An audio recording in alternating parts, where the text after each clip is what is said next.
All right, beloveds, I'm back with another segment on the KINUSAIGA. Of course, there's always things I forget to tell you on the previous video, so let me catch up a little bit. Another thing you're going to need is a trash can close by and an empty box. The trash can is for crumbs.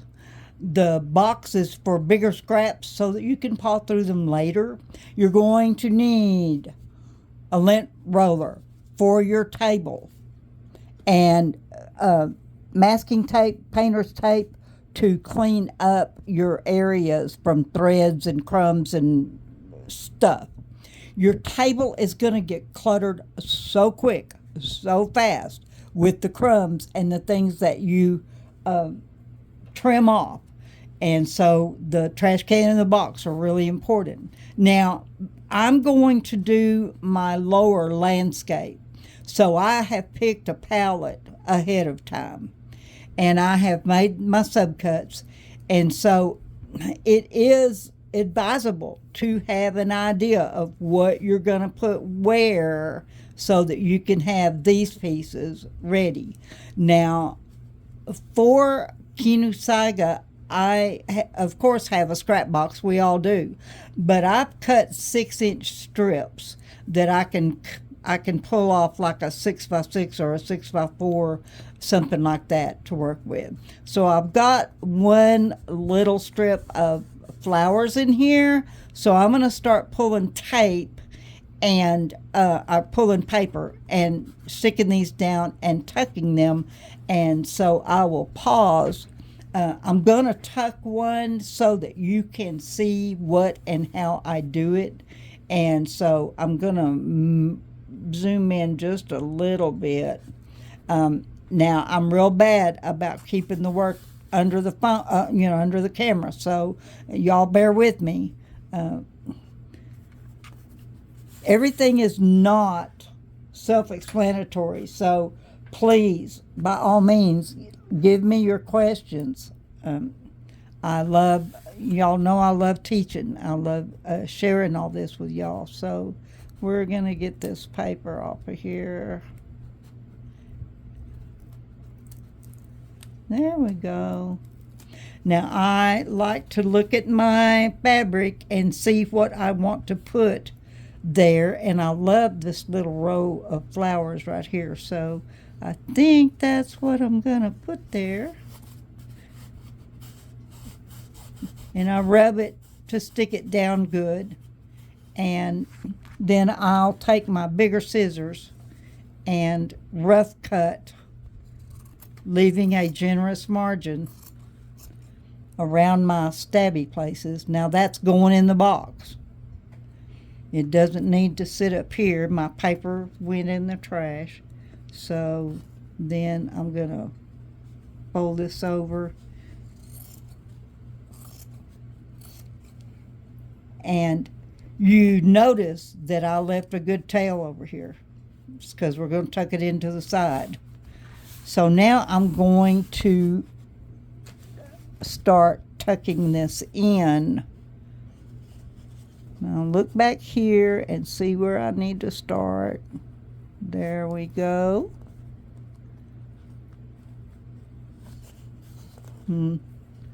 Peek under here.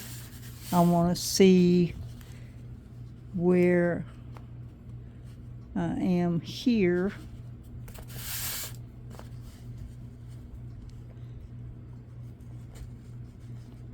Got that little stepping stone there.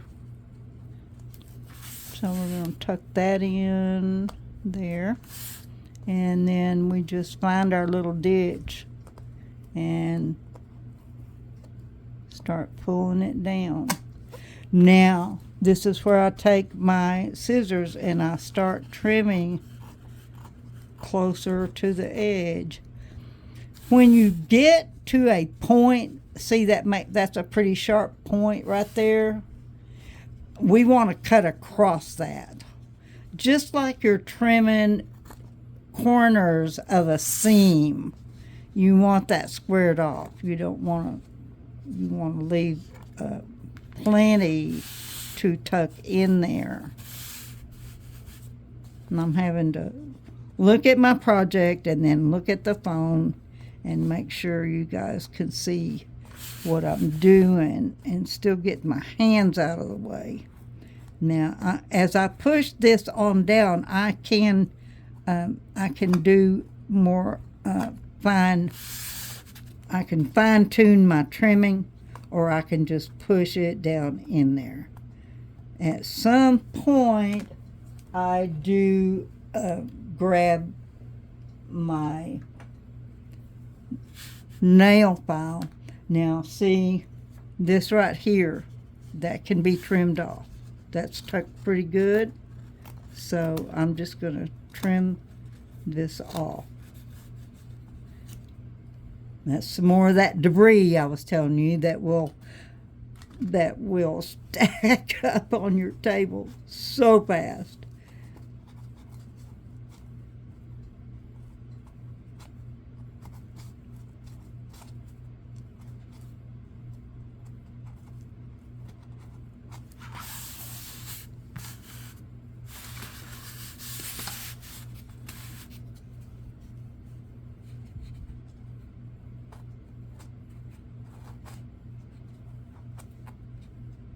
Those little threads like that, don't worry about those. They will tuck in, and if they don't, you can trim them off later. We just want our raw edges tucked in there as well as we can get them. And then when you get down, I'm going to make sure everybody's see that right there. The masking tape will take care of that stuff later. Okay? Now, when we get down here, let me turn this over and get it under the camera so you can see it. I want to, it's going to be hard to do. Let me raise this up. I want to take my X-Acto and I want to cut a line across here.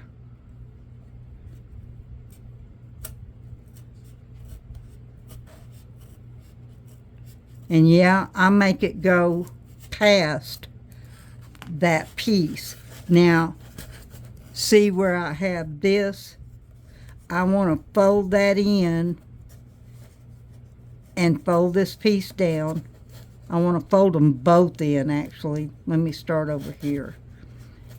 And we simply take our seam ripper and we tuck that down in there. We're going to fold this side under.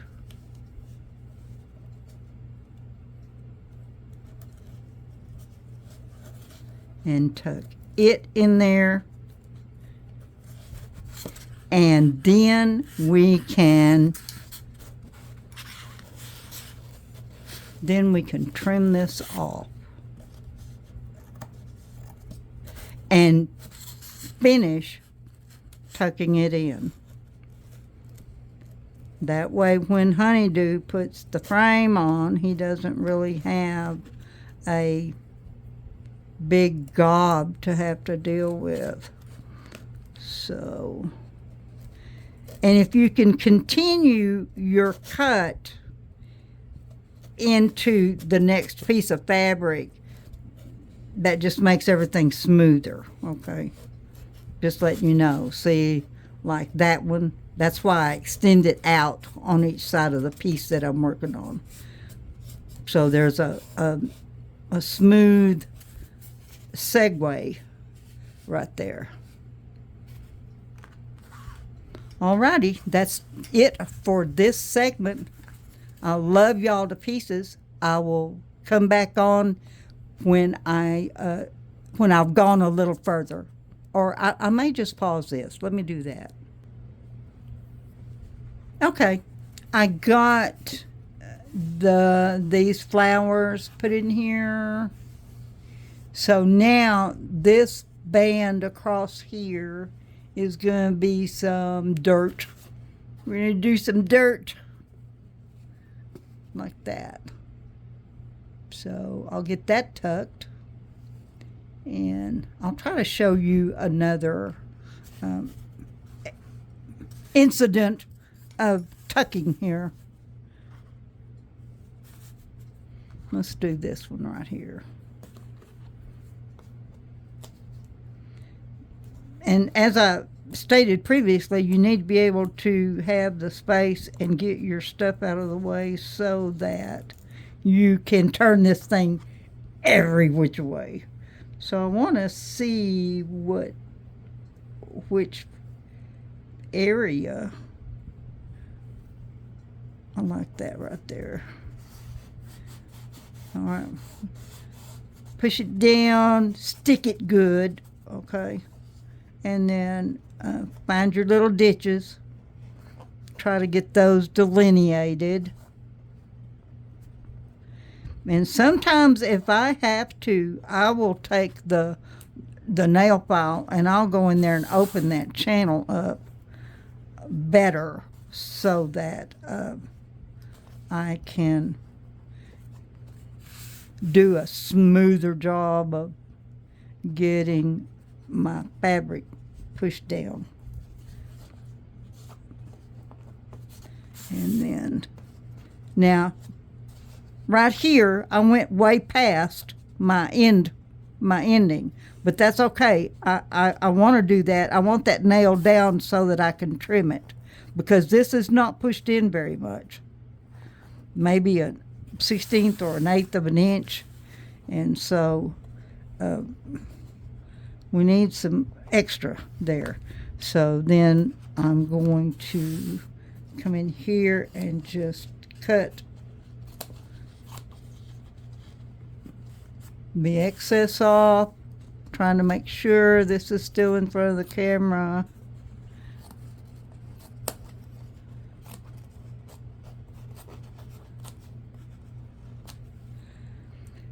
And so now I will commence to tucking deeper. And these corners,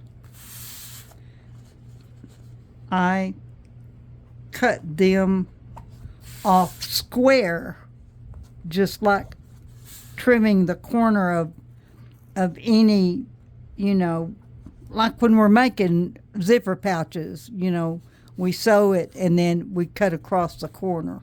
So that's essentially the same thing you want to keep in mind here. And then when I've got something this narrow, I'll use the nail file to push that down in there. And yeah, you get a little popping sound. Don't worry about it. It's fine. But as I explained before, when you're coming to a corner like this, you want to pull toward that corner, because if all you do is pull one direction, you're going to pull this completely out, and it's miserable. It is miserable. So now I can take the embroidery scissors and trim, get some of this off of here. And these work way better.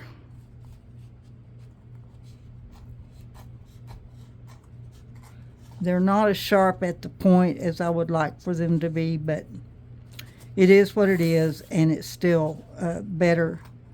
The embroidery scissors are sharp and they're wonderful, but they don't let my hand get as close as I need to trim this efficiently.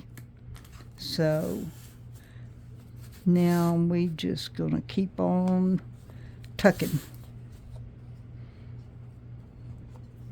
and we can use our nail file.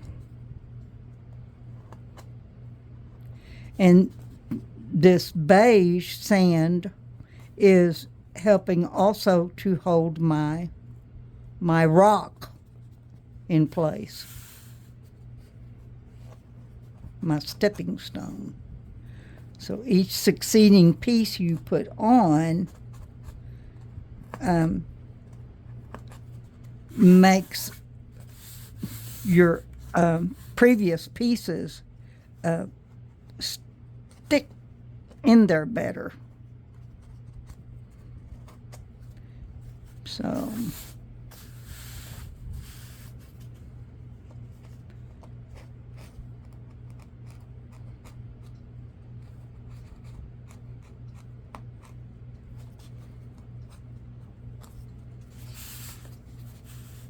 make sure y'all can see this. I get to going and I'm not paying attention to the camera. All right. All right, this made this a little long. It's okay. This next piece is going to fill in there. It's going to be fine. A little thread, we're not worried about it. We can always come back and tuck it later. So there we have it.